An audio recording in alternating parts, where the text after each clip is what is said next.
What is going on, everybody? David Productions 345 here. You guys see where I'm at? I'm at the car wash right now. I'm not gonna film myself washing my car today because I got a bunch of stuff I gotta do. So I'm gonna wash my car real quick and then I'll see you guys after that. We're gonna be doing a video about whether the Dodge Charger RT is really fast or not. So without further ado, guys, see you guys in the next scene. Finish the wash. Now let's go to the spot where we're gonna film the video. See you guys when I get there. What is going on, guys? David Productions 345 here. It is December and look at this, guys. Sunroof is open, temperatures are nice. It's like 51 degrees outside. Anyways, we're gonna be doing a video today on whether the Dodge Charger RT is fast in comparison to other vehicles of the same class or other vehicles you might buy instead of this one. So I'm gonna be using a base year of 2015 because the newer RTs are faster than these ones because they have an 8-speed transmission, and the 13 that I'm in right now, my fastest time was 5.2. So technically this car is almost at the same power as the newer RTs. Just this one is a little bit slower. I think the average time for rear-wheel drive is like 5.6, something like that. So technically the newer ones are faster. So I'm using a base year 2015. So I'm going to be doing a couple things in this video. Part 1 is going to be talking about different vehicles in the class. Part 2 is going to be comparing them with the 0 to 60 times. Part 3 is I'm going to just do a little 0 to 60 for fun in this car because I guess I'm here, so might as well.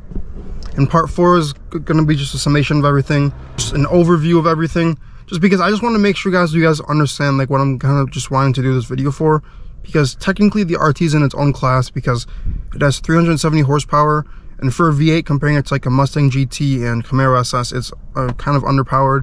Those cars are basically compared to Scat Packs and 392s, so technically the RT is in its own class. So starting off, I'm going to be talking to you guys about the 0 to 60 times. I looked these up online, and for Charger RT from 2015, the 0 to 60 time is 5.2 seconds. You guys can see I got 5.2 as well, but this was an all-wheel drive. My rear-wheel drive time was like 5.5, 5.6. So the new ones are faster. So the next car we're going to talk about is a Chevy Camaro SS. So in 2015, the Camaro SS time was 4 seconds, 0 to 60. So that's way faster than the RT. The next car I want to mention is a Chevy SS from 2015. The time for the 0 to 60 is 4.8. Mustang GT is 4.4. The Dodge SRTs were roughly 4.2 seconds. The Hellcats were at 3.7. The Red Eyes 3.4. The BMW 3 Series M340i was around 4.1 seconds. Audi S4 was around 4.9 seconds. Lexus ISF 4.3, Hyundai Genesis 5.0 liter V8 was around 5.2, Infiniti Q50 was 4.5, Mercedes-Benz C-Class AMG C43 was 4.3, and finally the WRX STI was 4.6. So as I'm listing the times, guys, you guys see the only car that the RT is faster than on this list is it has the same time as the Genesis. So obviously if you're buying a V8, you guys wouldn't really be buying a Genesis or a Hyundai or an Infiniti. You guys would be buying either a Charger, Challenger, Corvette, Camaro, Mustang, Chevy SS. So the thing about these RTs, guys, is that they have basically the same layout as a Hellcat or a 392, just only difference is the engine. And the transmission and the brakes and the suspension and just about everything else. What I was trying to basically say is that the layout of the interior is basically the same. It just has upgrades for the Hellcats and higher trim models. So I just wanted to mention that, guys. So basically, all Dodge Chargers are the same. You're just paying more money for better engine and transmission and like 300 or 400 more horsepower. Would I say it's worth it? Definitely. So I'm not even trying to downplay the Hellcats because they're awesome vehicles, but the same screen in your rental Dodge Charger is probably definitely the exact same screen in the Hellcat. The Hellcat just has some more features unlocked, but you can unlock those with a taser. I'm not saying the cars are the exact same. I just wanted to mention that just so you guys don't get confused and hurt in the comments. It's similar interior. The cluster is different. Some of the features, it doesn't have like some pages like this. This is older style ones, but the newer ones, if you get the taser, you can have basically the same features on the interior, like the screens. But the thing is the engine, guys. The engine is a reason why you would buy a muscle car or not. Like some vehicles, like I would never buy a Hyundai Genesis as a V8. I know some people would and will, but I would never do that. So I'm just gonna be comparing this to the Chevy Camaro, the Mustang, and then I think that's it. Because the Chevy SS is kind of, as I said before, in the tier of the Scat Packs and 392s. So basically, the RTs is in his own class. Is this car fast for what it is? Yes and no. Like, it's fast for being a base V8. Like, it's faster than maybe 60% of the cars on the road. But like, comparing it to higher engine options like the 6.4 Scat Packs, the 392s, if you want to call them, SRT 392s, like even the 6.1 was faster than this car. And that car 0 to 60 I think was like 4.8, something like that. But guys, something about these RTs is just like, if you're buying one of these cars, guys, you're buying it because it's a V8. It sounds great, it performs pretty good for what it is, it looks great, and like, I mean, let me go outside and show you guys what I mean, because you guys know about these cars. So you guys know, sorry about the wind, but you guys know that these cars are just one of a kind. Like, they just look very nice. This second gen RT is not as fast as the newer ones because it has a 5-speed transmission versus an 8-speed, but it still looks really nice. I just cleaned her today, and funny enough, she's already dirty again. So sorry about that. Just a little walk around of her. You guys know this is my 2013 RT I have here, quad tips. It's a V8. Pop the hood in a second. Sorry everybody, but this road is usually dormant. Pop it open. Alright, you guys see this is a 5.7 liter V8, 370 horsepower of stock, 395 pound-feet of torque. This thing is pretty torquey for what it is.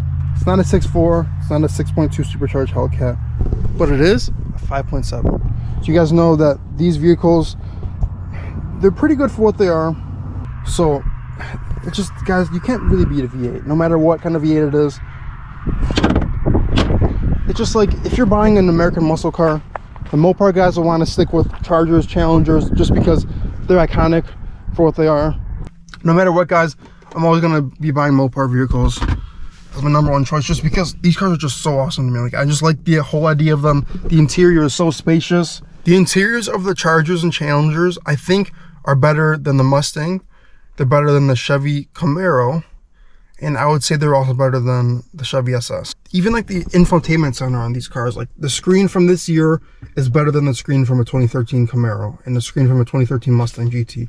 They have an actual gauge cluster. Even the older one that I had, guys, had the speed in the middle, and it would just look way better. Stop, these bundles are annoying as hell. But like, guys, just this whole feature, like this car, honestly, like for what it is, even from 2013, like from comparing this year to the 2013 of the Mustang and Camaro, I would honestly say the interior of these is way better. The engine might not be better, but just like the whole comfortability of these cars, like these cars are very comfortable. Like, I can go on a long road trip in this car. Not that I will, because I would probably not want to do it because of gas mileage, but it's kind of crazy that some of these cars are overlooked just because they're older. So I don't know, guys, I'm kind of rambling on right now, but it's just kind of crazy because a lot of people they kind of just overlook the RT just because it's a base V8. And I'm not trying to glaze right now. Like, I'm honestly saying from my research that like the RT is in its own class. It's not that fast for what it is. I want to get a Scat Pack or 392 soon. Honestly though, guys, this is a good bang for your buck for horsepower. Because think about it, guys, you guys want a V8 that makes great sounds. I'm going to be doing some startups, obviously, with this car. This is why you guys buy V8s, ready? It's for this sound.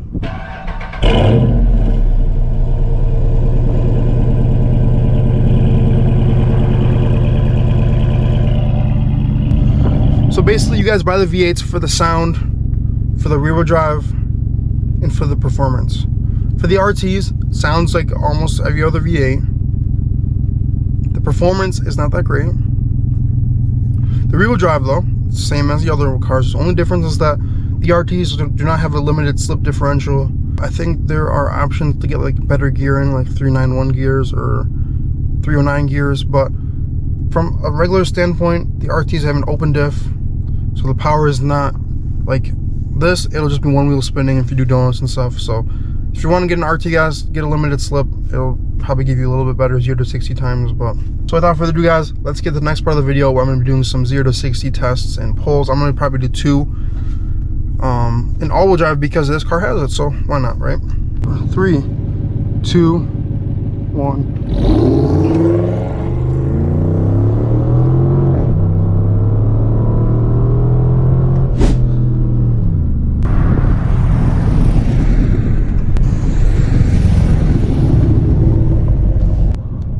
right, 3, 2, 1.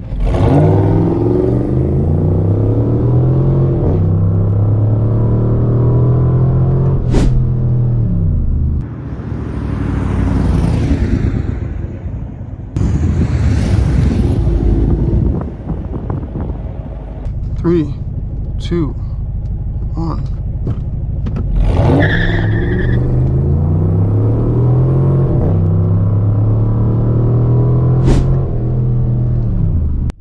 Anyways, guys, I think that's gonna be the end of this video. You guys seen the times. You guys see the newer RTs are faster. You guys also see that the RT is in its own class. I don't want to compare it to too much else because basically you're buying this car to have a loud exhaust. You're buying this car to have fun with it.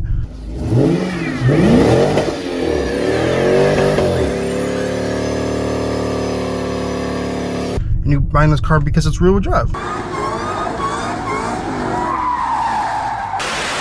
So, does it do its job? Yeah. Could it do better? Yeah. But that's what modifications are for. That's what having a tune on it's for. That's what having an interesting intake system on it is on it for, not the expensive ones like the Hellcat airbox. And that's what's having cam, long tubes, and all of that done. So, if you guys want a fast RT, then modify it. If you guys don't want a fast RT, then keep it stock, I guess. If you guys want a faster car, get a Scat Pack, get a Hellcat, whatever. But the RT, for what it is, it's not a bad car. It's not as fast as some people say it is. And also, I'm not even trying to glaze it, but I like having this car because it's a fun car. It's a V8. It sounds great. You guys hear that? But for what it is, it's an alright car. Anyways, guys, that is the end of this video. Hope you guys enjoy this video. It's more of an informational video, I guess, with a couple of 0 to 60 tests to show you guys the newer RTs are faster, and also other cars are faster than this car. But we're on the road to 500 subscribers. Let's hope we can get there before this year ends. We're almost there. We need like 20 more. And also we're on the road to 1,000. So hopefully we get there. Also, make sure to like the video. Make sure to subscribe. Make sure to turn your notifications on. Make sure to share this video with your friends. And without further ado, guys, see you guys in the next one. Peace out, guys.